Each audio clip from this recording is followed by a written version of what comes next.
Right now, I'm hearing more people, whose complaints, again, like the rise of the Black Lives Matter movement, are not necessarily originally rooted in economic issues, coming around to say, like, actually, this whole economic system has been really bad for us.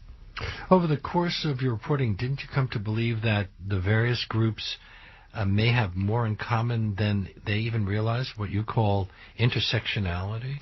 Yeah. So, is that your term? No, intersectionality is a term actually coined by law professor Kimberly Crenshaw, who is theorizing a way to explain the way that black women, for instance, are experienced sexual harassment and things on the job.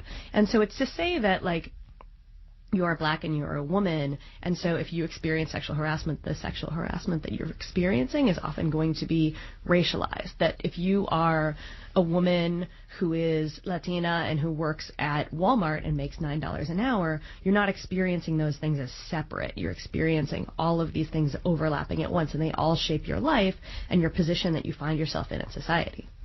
It's easy to imagine that there'd be overlap between groups like Black Lives Matter and the environmental justice movement, but how about between the Tea Party and the Bernie Sanders supporters?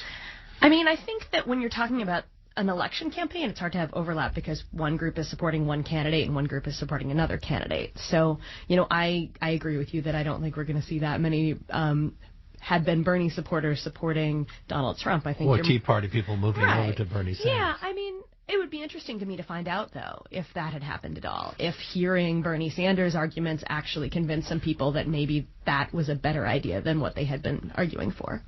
But is all of this really at heart about people feeling that their voices are no longer being heard?